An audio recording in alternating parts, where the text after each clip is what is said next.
semua, sebelum kita memulai, kita berdoa dulu ya. Tuhan Yesus, Tuhan yang baik, kami bersyukur kepadamu hari ini kami boleh mengadakan arena worship bersama-sama.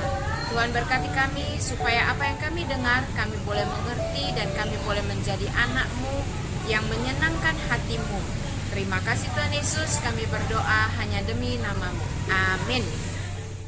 Hai adik-adik semua, hari ini salam sehat ya.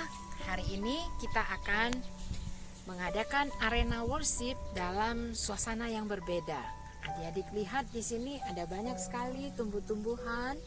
Kemudian lihat sebelah sana ada pohon apa tuh? Pohon cemara. Ada banyak sekali tumbuh-tumbuhan yang lain. Nah, adik-adik semua, kalau adik-adik tahu orang-orang Israel itu mereka dulu ada di Mesir dan mereka di dalam kalau adik-adik ingat apa yang disampaikan beberapa minggu yang lalu tentang orang Israel yang ada di tanah Mesir, mereka diperbudak, kemudian mereka minta keluar dari tanah Mesir. Nah, demikianlah Musa membawa mereka keluar dari Mesir. Mereka akan dibawa kemana ya? Mereka akan dibawa ke tanah Kanaan. Nah, tanah Kanaan itu tanah yang sangat subur, persis seperti yang adik-adik lihat di sini. Ada banyak sekali tumbuh-tumbuhan, ada pohon-pohon dan tanah yang sangat subur. Nah, mereka akan dibawa ke sana. Nah, masalahnya bukan Musa yang kemudian yang berhasil membawa mereka masuk ke dalam tanah Kanaan. Siapa yang membawa mereka masuk ke tanah Kanaan? Yosua. Nah, ceritanya Yosua sudah membawa mereka masuk ke dalam tanah Kanaan dan mereka sudah menggempur sebuah daerah yang namanya Yeriko. Mereka sudah berhasil sampai di sana. Nah, Tuhan menjanjikan setiap tanah yang mereka injak itu akan menjadi milik mereka. Nah, selanjutnya mereka akan menggempur Ai. Nah, sebelum itu beberapa orang tuh datang kepada Yosua, kemudian mereka menyarankan untuk menggempur Ai itu tidak perlu banyak orang. Sebab Ai itu adalah sebuah daerah yang kecil, jumlah penduduknya tidak banyak. Jadi mereka akhirnya berencana sekitar 3.000 orang untuk pergi menggempur kota Ai. Masalahnya ketika mereka sampai di kota Ai itu, ya mereka ternyata dipukul kalah sama orang-orang Ai. Mereka sampai 30-an orang Israel yang mati terbunuh, membuat tentara-tentara yang lain ketakutan dan mereka berlari-lari pulang ke tempat mereka kembali. Nah, setelah mereka sampai di tempat mereka kembali, mereka mulai menganalisa mengapa mereka bisa kalah di dalam peperangan dalam menggempur kota Ai tersebut. Akhirnya Tuhan memberitahu kepada mereka, ternyata di antara orang Israel itu ada yang melakukan kejahatan. Apa sih yang mereka lakukan? Ya, di antara mereka ada seseorang yang sudah mengambil barang-barang yang sudah dilarang oleh Tuhan, tidak boleh diambil.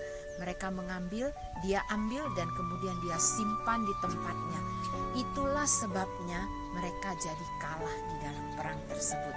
Akhirnya Yosua datang kepada Tuhan dan bertanya kepada Tuhan bagaimana caranya supaya mereka bisa menang di dalam peperangan tersebut.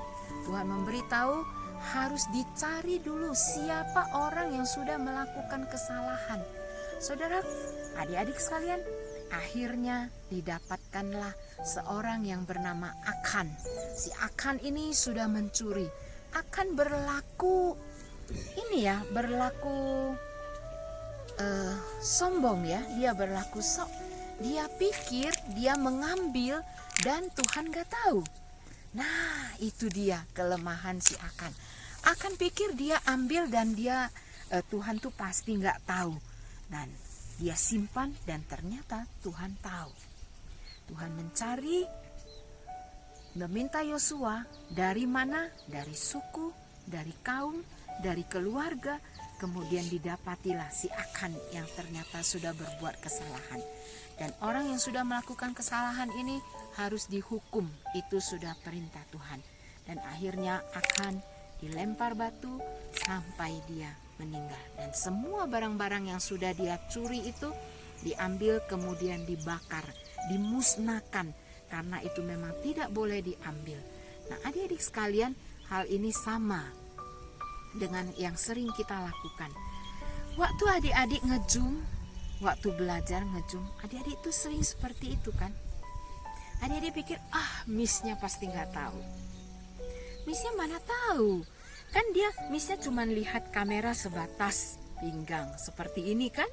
Kamu lihat miss di sini kan hanya sebatas pinggang. Terus apa yang saya lakukan di sini kan miss nggak tahu. Missnya lagi menjelaskan pelajaran, saya di sini bisa sambil main game. Jadi kan missnya akan berpikir bahwa saya itu sedang ngapain? Sedang mencatat pelajaran seperti itu. Nah, adik-adik, memang miss itu nggak akan maha tahu. Miss itu mungkin cuman pintar karena pengalaman. Tapi miss itu nggak maha tahu. Betul, miss tidak pungkiri hal itu. Tapi jangan lupa, ada oknum yang mengetahui. Tuhan itu selalu melihat apa yang kita kerjakan. Dimanapun kita berada, apapun yang kita lakukan, Tuhan itu tahu apa yang kita lakukan. Adik-adik, miss pernah punya pengalaman loh. Dulu waktu miss seusia kalian, miss tuh pernah berdoa di dalam toilet. Dan ternyata doa miss itu dikabulkan. Doa di dalam toilet, Tuhan kabulkan. Artinya apa? Artinya Tuhan itu ada di mana-mana. Dan Tuhan selalu melihat. Mungkin kita hidup di masa sekarang ini berbeda dengan hidup orang-orang Israel di masa yang lalu. Kalau di masa yang lalu di dalam perjanjian lama, orang yang berbuat dosa itu langsung dihukum sama Tuhan. Bahkan dihukum mati sama Tuhan.